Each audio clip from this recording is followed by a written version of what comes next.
We get wacko Christians, and what do we do with them? We fucking surround them, take them to prison, or burn down their goddamn country to keep them from going crazy. And that's not happening here. I know what you're thinking. That's not good, Pop. And it's not bad, Pop.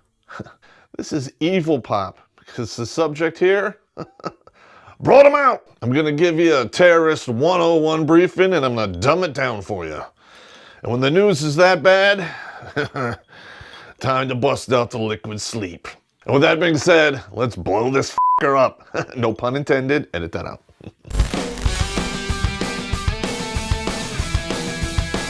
Yeah. Let's be honest. I didn't get all this information from the American news because that is way watered down. And they're only really telling you what they want to tell you, not what you need to hear. I got a lot of this from Al Jazeera, BBC, and some of the other networks that are outside the country. And if you know what you're looking for, and you read the stories, you can pick out the nuggets and put it all together. And when I saw the attack, it pissed me off. And this is what we have so far. 6 targets hit, 129 dead, 42 people in critical condition, plus countless more wounded. All right, there were 7 attackers that died during the attack, 1 got away, and I believe they got him and 2 other guys the next day in a raid.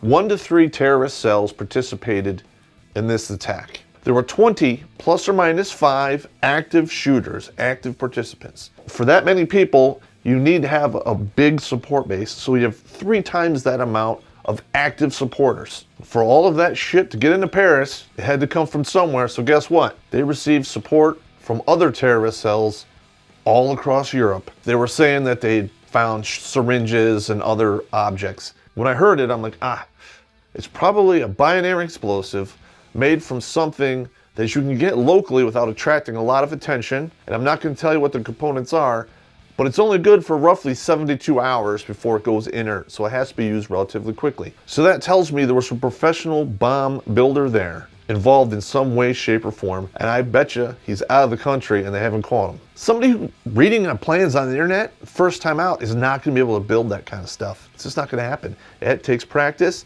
and it takes training. There are a lot of encryption programs out there, and yes, there are some encryptions out there that the NSA has yet to crack. This is what they probably did, is talk in the open using code words while playing a first-person shooter game on the PS4s. Everyone's talking about guns and explosives and killing, blah, blah.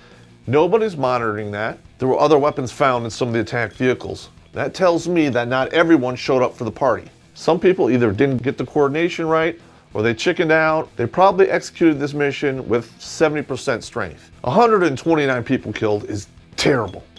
Okay, no matter how you put this, it's terrible. But it could have been so much worse, okay?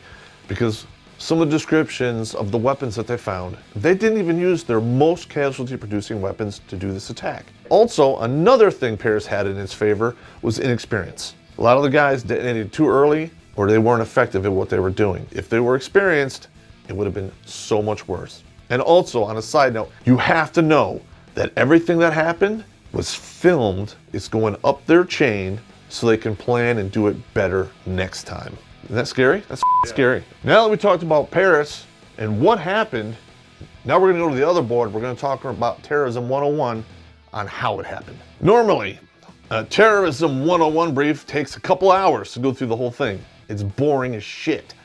Edit that out.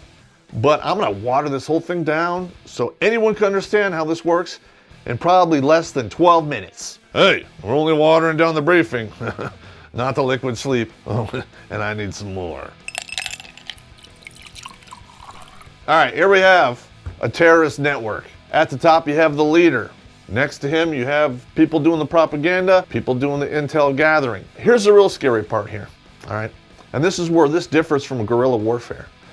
This is called the disposal line. From here down, everyone is expendable, and they're totally cool with it. This could be one country, and then you have all these different cells inside the country cross-talking. And this is pretty much what it looks like. You have the cell leader and roughly 3 to 6 people. They like to keep it small because if it is compromised, it's not that big of a deal. Now, I broke this down here into logistics, intel, and propaganda. Propaganda's #1 job is to recruit.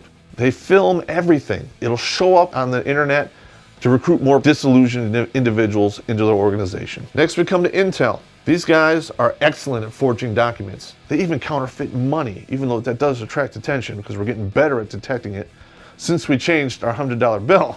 They come up with the commo methods, and they coordinate how everyone's going to do the talking, and then they gather information. Next, you have logistics right here. Logistics, you get the weapons, real money, commo equipment, and transportation. But these guys are disposable, so you only really have to drive them one way.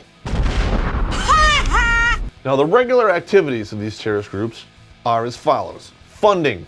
They can't do any of this without money. They either fund themselves by shaking people down like the mob, or they're being funded from the outside, and that's a way you can shut them down. Because you take away the money, it all comes to a screeching halt, because we hairless monkeys, we're greedy motherfuckers. Edit that out. Next, you have intel gathering. They're always looking for the next target where they can get the most bang for their buck. They'll lose 10, 15 guys, the whole world will know about it, and they're terrorizing everyone. Recruiting. They can't continue to do this without recruiting new people. These guys are disposable, and they go away.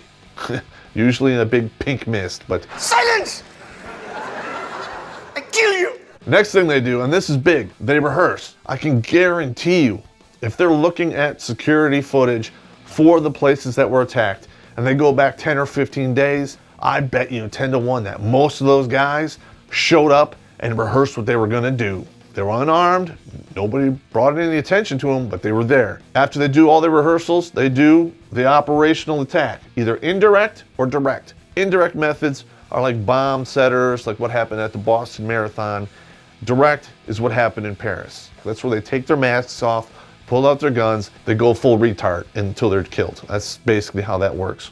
Everybody knows you never go full retard. Now, for all of this to work, you have to have two main things. You have to have active support. So they had probably 60, 80 guys actively supporting this attack. And this is the scary part. For all of this to happen in Paris, you had to have a lot of passive support. So you have this huge Muslim population, that many people doing some sketchy shit. Somebody there had to know this was going on, and they didn't say anything. Guess what? That is passive support. And there you go. Boom. 129 dead, 42 critical. Winning? No.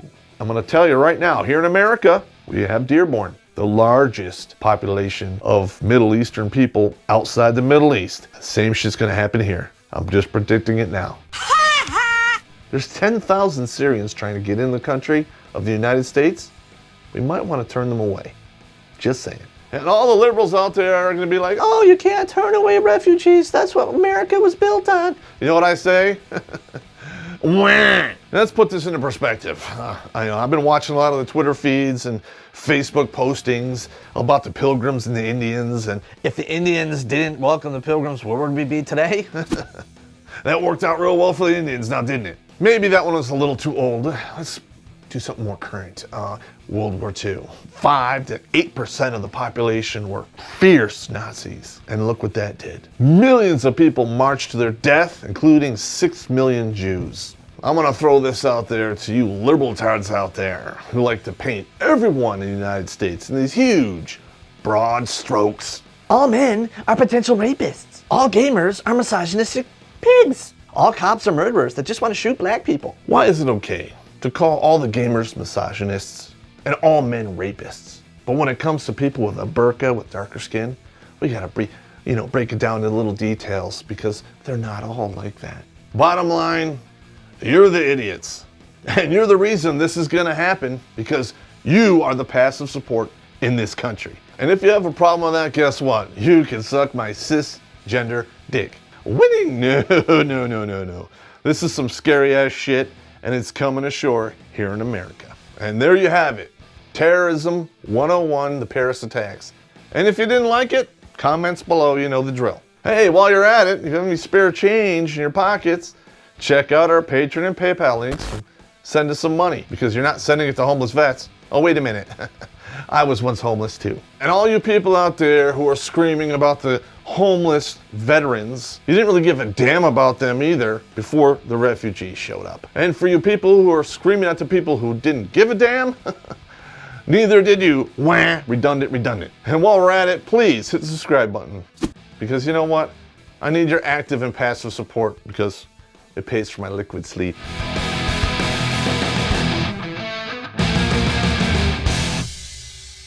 They're going there expecting 72 virgins. They're going to find 72 dudes, and it's just going to be a giant cornhole festival. Wow, that was pretty good. Well, I'm doing good on liquid sleep. I'm not even slurring. You have the disposal line here, and right around there you have the little...